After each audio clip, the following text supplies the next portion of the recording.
ಒಂದು ನಿಮಿಷ. ನಿಮ್ಮ ಮಗಳನ್ನ ನಂಬದೆ ಇನ್ಯಾರನ್ನು ನಂಬ್ತೀರಾ ನೀವು? ಅಕಸ್ಮಾತಾಗಿ ನೀವು ಶಾಸ್ತ್ರಿಗಳು ಮಾತಾಡ್ತಿದ್ದ ಮಾತು ನನ್ನ ಕಿವಿಗೂ ಬಿತ್ತು. ನೀವು ಇನ್ನೂ ನನ್ನನ್ನು ಅನುಮಾನ ದೃಷ್ಟಿಯಿಂದ ನೋಡ್ತಾ ಇರ ಅಂತ ಗೊತ್ತಾಯ್ತು. ನನ್ನ ಮಗಳದು ಕೇವಲ ಅನುಮಾನ ಅಂತ ನನಗೆ ಅನ್ನಿಸ್ತಾ ಇಲ್ಲ. ನಿಮ್ಮ ಮಗಳ ಮೇಲಿನ ಮಮಕಾರದಲ್ಲಿ ನಾನು ಒಳ್ಳೆತನ ನಿಮಗೆ ಕಾಣಿಸೋದಿಲ್ಲ ಬಿಡಿಯಮ್ಮ. ಈ ಮನೆಯವ್ರನ್ನ ಕೇಳಿ, ಹೆಜ್ಜೆ ಹೆಜ್ಜೆಗೂ ನಾನು ಅವಳಿಂದ ಎಷ್ಟು ಅವಮಾನ ಪಟ್ಟಿದ್ದೀನಿ, ನನ್ನ ತಾಯಿ ಎಷ್ಟು ಹಿಂಸೆ ಪಟ್ಟಿದ್ದಾರೆ ಅಂತ. ವಿಶ್ವನ ನಾನೇ ಸಾಯಿಸಿದ್ದು ಅಂತಾಳೆ, ವಿಶ್ವ ಬದುಕಿದ್ದಾನೆ ಅಂತಾಳೆ. ಮಂಗಳೂರಲ್ಲಿ ವಿಶ್ವನ ನೋಡಿದೆ ಅಂತಾಳೆ. ಏನು ಹೇಳಬೇಕು ಅಂತಾನೆ ಗೊತ್ತಾಗೋದಿಲ್ಲ. ಈಗಲೂ ನಿಮ್ಮ ಮಗಳ ಮೇಲೆ ನಿಮಗೆ ನಂಬಿಕೆ ಅಲ್ವಾ ಅಮ್ಮ?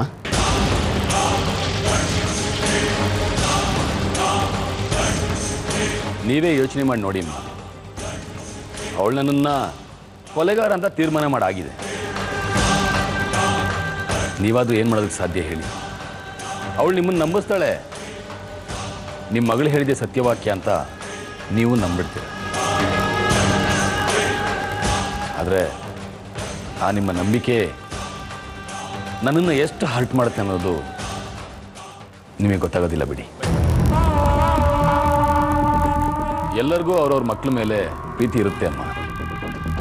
ಮನುಷ್ಯ ಎಲ್ಲರನ್ನೂ ಪ್ರೀತಿಯಿಂದ ನೋಡಬೇಕು, ಗೌರವಿಸಬೇಕು. ಅದೇ ರೀತಿ ರಾಧಿಕಾ ನನಗೆ ಎಷ್ಟೇ ಅವಮಾನ ಮಾಡಿದ್ರು ನಾನು ಅವಳನ್ನ ತಂಗಿ ಥರ ನೋಡ್ತಾ ಇದ್ದೆ. ಆದರೆ ನೀವು ಕೂಡ ನಿಮ್ಮ ಮಗಳನ್ನ ನಂಬಿ ಈ ಮಗನನ್ನು ಅನುಮಾನ ದೃಷ್ಟಿಯಿಂದ ನೋಡ್ತಾ ಇದ್ದೀರಲ್ಲ.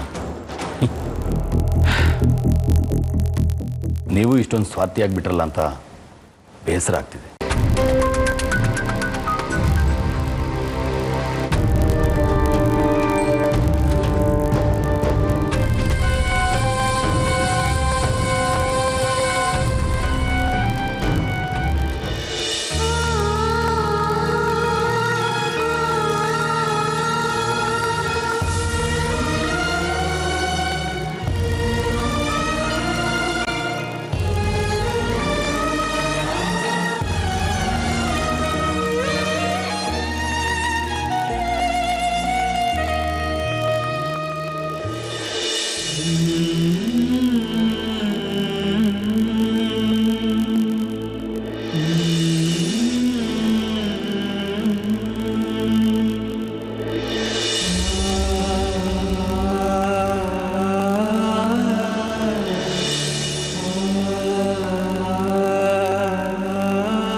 ಕೃಷ್ಣ ನಾನು ಮೋಸ ಮಾಡಲಿಲ್ಲ.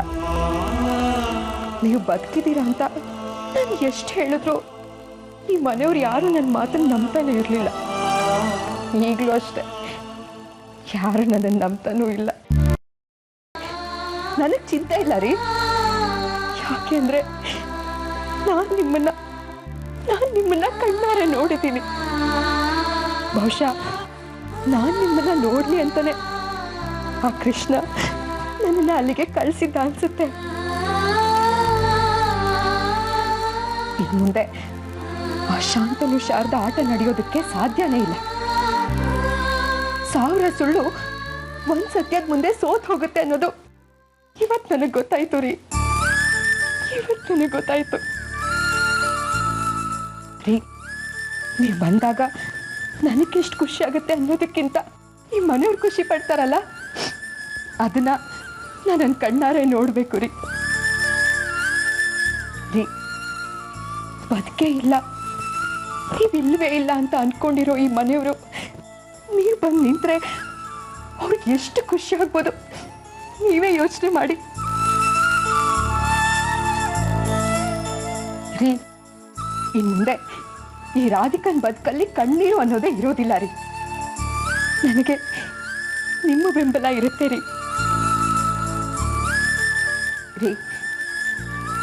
ಇವತ್ತಲ್ಲ ನಾಳೆ ನಿಮಗೆ ನನ್ನ ನೆನಪಾಗಿ ನೀವು ವಾಪಸ್ ಬರ್ತೀರಾ ಅನ್ನೋ ನಂಬಿಕೆ ಮೇಲೆ ಜೀವ ಕೈಯಲ್ಲಿ ಹಿಡ್ಕೊಂಡು ಕಾಯ್ತೀನಿ ರೀ,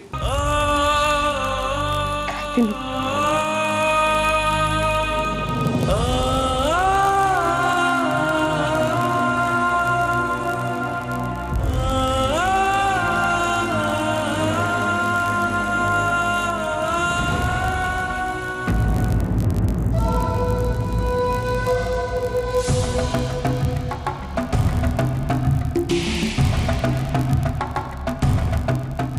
ನಾನು ಆಡಿದ ಮಾತು ನಿಮ್ಮನ್ನ ಇಷ್ಟೊಂದು ಯೋಚನೆಗೆ ಹಚ್ಚಿದೆಯಲ್ಲ ದೇವಕಿಯವರೇ. ನಿಮ್ಮನ್ನು ನೋಡಿದ್ರೆ ಅಯ್ಯೋ ಪಾಪ ಅನ್ಸುತ್ತೆ. ರಾಧಿಕಾನ ಇನ್ನು ಮೇಲೆ ನೀವು ಯಾರು ನಂಬಲೇಬಾರದು, ಆ ರೀತಿ ಮಾಡಿ ನೋಡ್ತಾ ಇರಿ. ದೇವಕಿ,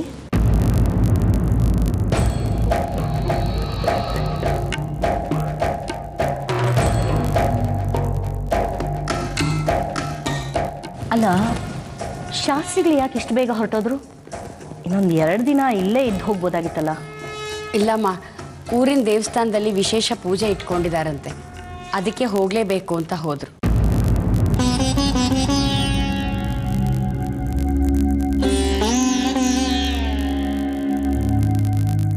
ದೇವಕಿ, ಯಾಕಮ್ಮ ತುಂಬ ಬೇಜಾರಾಗಿದ್ದೀರಲ್ಲ? ರಾಧಿಕಾ ಬಗ್ಗೆನೇ ಯೋಚನೆ ಮಾಡ್ತಾ ಇದ್ದೀನಮ್ಮ. ಅವಳು ಯಾಕೆ ಈ ನಡುವೆ ಹೀಗೆಲ್ಲ ಆಡ್ತಿದ್ದಾಳೋ ಗೊತ್ತಾಗ್ತಾ ಇಲ್ಲ. ನಿಜವಾಗ್ಲೂ ಅವಳು ಭ್ರಮೆಗೆ ಹೀಗೆಲ್ಲ ಆಡ್ತಿದ್ದಾಳೋ ಅಥವಾ ನಾವು ಅವಳನ್ನು ತಪ್ಪಾಗಿ ತಿಳ್ಕೊತಿದ್ದೀವೋ ಅರ್ಥ ಆಗ್ತಾ ಇಲ್ಲ ಅಮ್ಮ. ನಾವು ಯಾಕೆ ಅವಳನ್ನ ತಪ್ಪು ತಿಳ್ಕೊತೀವಿ ಹೇಳಿದ್ವಿ? ಅವಳು ಈ ಮನೆಯಲ್ಲಿ ಮಾಡ್ತಾ ಇರೋ ಅವಾಂತರಗಳು 1, 2? ನಿಮಗೆ ಹೇಳಿ ನಿಮ್ಮ ನೆಮ್ಮದಿನ ಯಾಕೆ ಹಾಳು ಮಾಡಬೇಕು ಅಂತ ನಿಮ್ಮ ಹತ್ರ ನಾವೇನು ಹೇಳ್ತಾ ಇಲ್ಲ ಅಷ್ಟೇ. ಒಟ್ಟಿನಲ್ಲಿ ರಾಧಿಕಾ ಬದಲಾಗಿರೋದಂತೂ ಸತ್ಯ.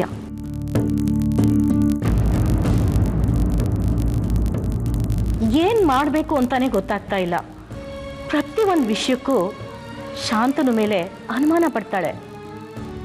ನನ್ನ ಮೊಮ್ಮಗ ಶಾಂತನು ಈ ಮನೆ ಮೇಲೆ, ರಾಧಿಕಾ ಮೇಲೆ ಎಷ್ಟು ಕಾಳಜಿ ತೋರಿಸ್ತಾನೆ. ಯಾಕೆ ಅವಳಿಗೆ ಈ ಪ್ರೀತಿ ಅರ್ಥ ಆಗಲ್ವೋ ಅಂತ. ಅವಳ ಜೊತೆ ತುಂಬಾ ಕೆಟ್ಟದಾಗಿ ನಡ್ಕೋತಾಳೆ. ಮೊನ್ನೆ ಅಂತೂ ಶಾರದಾನ ಬಲವಂತವಾಗಿ ಈ ಮನೆಯಿಂದ ತಳ್ಳಿಬಿಟ್ಲು. ಹೌದು ದೇವಕಿ, ಇಷ್ಟೆಲ್ಲ ಆದರೂ ನಮ್ಮ ಶಾಂತನು ರಾಧಿಕಾ ಬಗ್ಗೆ ಒಂದೇ ಒಂದು ಕೆಟ್ಟ ಮಾತು ಆಡಿಲ್ಲ. ಅವ್ನು ನೋಡಿದ್ರೆ ನನಗೆ ಅಯ್ಯೋ ಪಾಪ ಅನಿಸುತ್ತೆ. ಮನೆಯಲ್ಲಿ ಏನೇ ಒಂದು ಸಮಸ್ಯೆ ಆದ್ರೂ ಅದಕ್ಕೆಲ್ಲ ಶಾಂತನುನೇ ಕಾರಣ ಅಂತ ಹೇಳ್ತಾಳೆ. ಅದು ಎಲ್ಲರೂ ಮುಂದೆನು. ಅವನಿಗೆ ಇನ್ನೆಷ್ಟು ಅವಮಾನ ಆಗಿರಲ್ಲ ಹೇಳು. ಅಮ್ಮ, ನಾನು ರಾಧಿಕನ ಸ್ವಲ್ಪ ದಿನದ ಮಟ್ಟಿಗೆ ನಮ್ಮನೆ ಕರ್ಕೊಂಡು ಹೋಗ್ಲಾ? ಅವಳು ಖಂಡಿತ ಬರೋದಿಲ್ಲ ದೇವಕಿ. ಹೇಗಾದರೂ ನಾವೆಲ್ಲ ಸೇರಿ ಅವಳನ್ನ ಸರಿ ಮಾಡಬೇಕಷ್ಟೇ.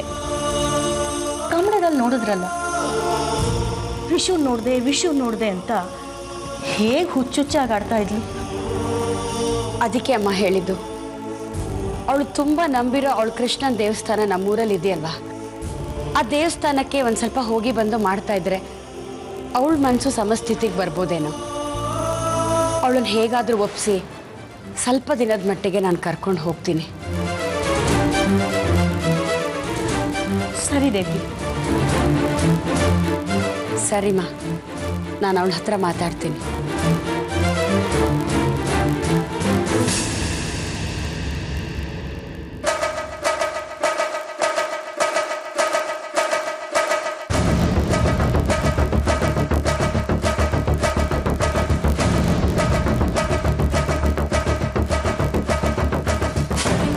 ನೀವೆಷ್ಟೇ ಪ್ರಯತ್ನ ಪಟ್ಟರೂ ಅವಳನ್ನ ಇಲ್ಲಿಂದ ಕರ್ಕೊಂಡು ಹೋಗೋದಕ್ಕೆ ಸಾಧ್ಯನೇ ಇಲ್ಲ. ಯಾಕೆಂದ್ರೆ ಅವಳ ಬೆನ್ನ ಹಿಂದೆ ಬೇತಾಳಂತರ ನಿಂತಿರೋನು ಈ ಶಾಂತ. ಇವನ್ನ ಎದುರಾಕೊಂಡ್ರೆ ನಿಮ್ ಯಾರಿಗೂ ಉಳಿಗಾಲ ಇಲ್ಲ.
ಏನು ಸಾಹೇಬರು ತುಂಬ ಯೋಚನೆ ಮಾಡ್ತಿರೋ ಹಾಗಿದೆ. ಮುಂದೇನು ಮಾಡಬೇಕು ಅಂತ ಯೋಚನೆನ ಅದಕ್ಕೆ ಯಾಕೆ ತಲೆ ಕೆಡಿಸ್ಕೋತೀವಿ ಶಾಂತ? ನಿನಗೆ ಪ್ಲ್ಯಾನ್ಗಳನ್ನ ಹೇಳ್ಕೊಡೋದಕ್ಕೆ ಈ ಪ್ರದೀಪ ಇದಾನಲ್ಲ. ತುಂಬ ಲೇಟ್ ಆಗ್ತಿದೆ ಪ್ರದೀಪ್. ಇಷ್ಟೊತ್ತಿಗಾಗಲೇ ಎಲ್ಲ ಕೆಲಸ ಮುಗಿದೋಗ್ಬೇಕಾಗಿತ್ತು. ಯಾಕೋ ಕಿರಿಕಿರಿ ಅನ್ನಿಸ್ತಾ ಇದೆ. ಒಳ್ಳೆ ಕೆಲಸಕ್ಕೆ ನೂರಾರು ವಿಘ್ನಗಳು ಅಂತಾರಲ್ಲ ಶಾಂತನು, ಹಾಗೆ. ಏನು ಬೆಂಕಿ ಹಚ್ಚೋದು ಒಳ್ಳೆ ಕೆಲಸನ? ಬೇರೆಯವ್ರಿಗೆ ಕೆಡ್ದಿರ್ಬೋದು, ಆದ್ರೆ ನಮ್ಮ ಕೆಲಸ ಆಗುತ್ತೆ ಅನ್ನೋದಾದ್ರೆ ಅದು ಒಳ್ಳೇದೇ ತಾನೆ. ನನ್ಗೆ ಯಾಕೋ ಅನುಮಾನ ಶುರುವಾಗಿದೆ ಪ್ರದೀಪ್. ಆ ಜನ ನಮ್ಮ ಮಾತು ಕೇಳ್ತಾರ? ದುಡ್ಡು ತಗೊಂಡು ಹೋದವರು ಪತ್ತೆ ಆಗಿಲ್ಲ ಅಂದ್ರೆ ಏನ್ ಮಾಡೋದು? ಶಾಂತನು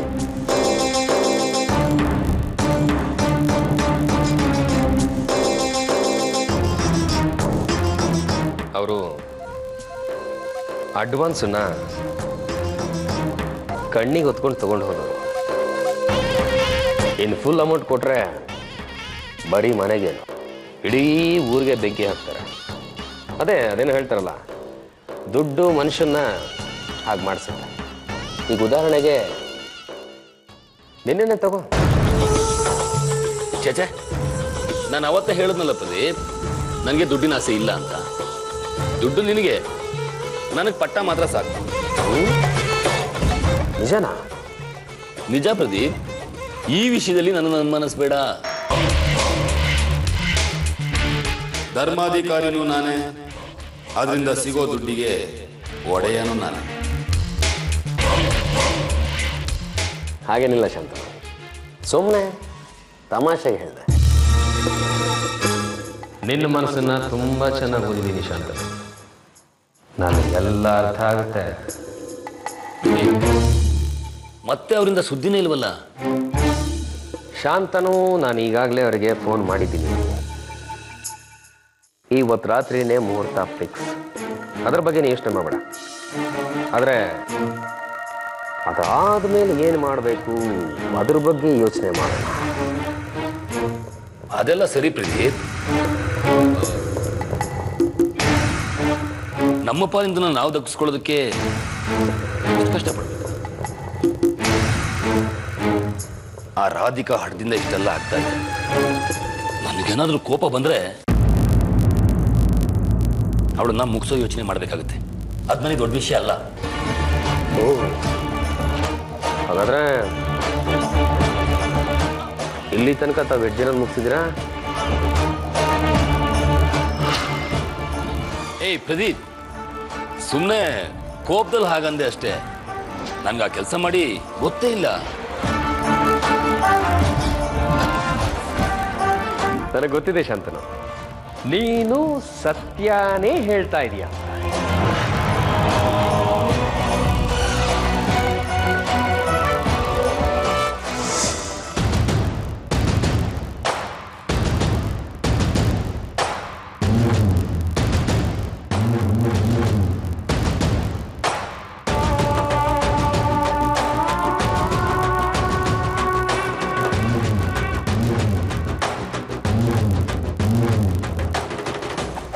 ನನ್ಗೆ ಆ ಕೆಲಸ ಮಾಡಿ ಗೊತ್ತೇ ಇಲ್ಲ.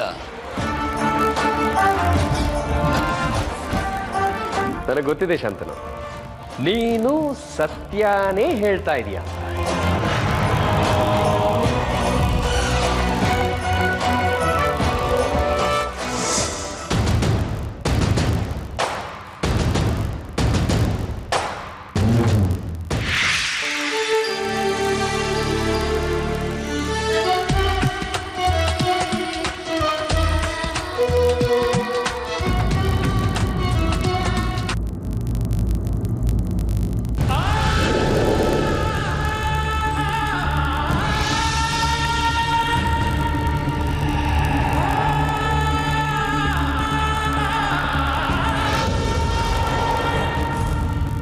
ಏಯ್, ನಾಯಿ ಬಂದಂಗೆಲ್ಲ ಮಾತಾಡ್ಬೇಡ.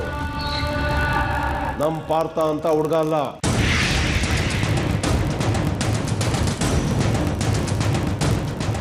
ಅವನು ಇಂಥ ಕೆಲಸ ಮಾಡೋದಕ್ಕೆ ಸಾಧ್ಯನೇ ಇಲ್ಲ. ಯಾಕೆಂದ್ರೆ ನಾನು ಅವನನ್ನು ಸಾಕು ಬೆಳೆದವನು ಕಣೋ. ಅವನು ಇಂಥ ಕೆಲಸ ಮಾಡೋದಕ್ಕೆ ಸಾಧ್ಯನೇ ಇಲ್ಲ ಅಂತ ಹೇಳಿದ್ನಲ್ಲ ನಾನು.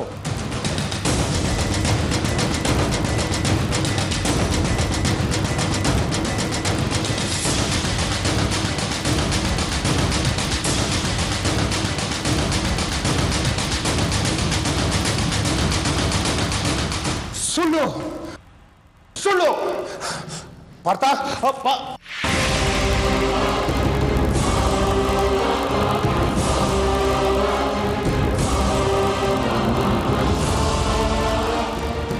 ನಾನು ಹೇಳೋದನ್ನ ಸರಿಯಾಗಿ ಕೇಳಿಸ್ಕೊಡ್ರು. ಪಾರ್ಥ ಎಲ್ಲೇ ಸಿಕ್ಕಿದ್ರು ಅವನನ್ನು ನಾಯಿ ಹೊಡೆದಂಗೆ ಹೊಡೆದು ತುಂಡು ತುಂಡಾಗಿ ಕತ್ತರಿಸಿ ಸಮುದ್ರಕ್ಕೆ ಬಿಸಾಕಿ ಯಾವುದೇ ಕಾರಣಕ್ಕೂ ಅವನು ನಮ್ಮ ಕೈಯಿಂದ ತಪ್ಪಿಸ್ಕೋಬಾರ್ದು.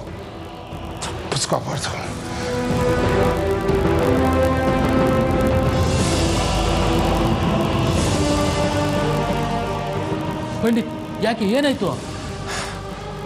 ನಾನು ಸಾಕಿದ ನಾಯಿ ನನ್ನನ್ನೇ ಕಚ್ಚಿಬಿಡ್ತು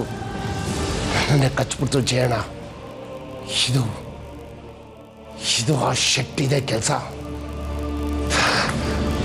ನಮ್ಮ ಪಾರ್ಥನ ಉಪಯೋಗಿಸ್ಕೊಂಡು ನನ್ನ ಶ್ರೀನ ಹೊಡೆದಿದ್ದಾನೆ.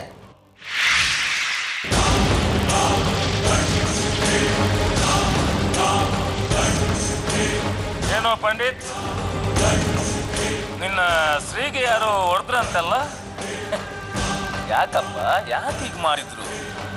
ಏಯ್ ಶೆಟ್ಟಿ, ನನ್ನ ಶ್ರೀಗೆ ಏನಾದರೂ ಸ್ವಲ್ಪ ಹೆಚ್ಚು ಕಡಿಮೆ ಆದರೂ ಸರ್, ನಿನ್ನನ್ನು ಮಾತ್ರ ನಾನು ಜೀವ ಸಹಿತ ಬಿಡೋದಿಲ್ಲ ಕಣೋ. ಹೇಯ್, ನೀನು ಯಾರ ಮೇಲೆ ಕೈ ಮಾಡಿದ್ಯಾ ಅಂತ ಗೊತ್ತಾದರೆ ನೀನೇ ಪಶ್ಚಾತ್ತಾಪ ಪಡು.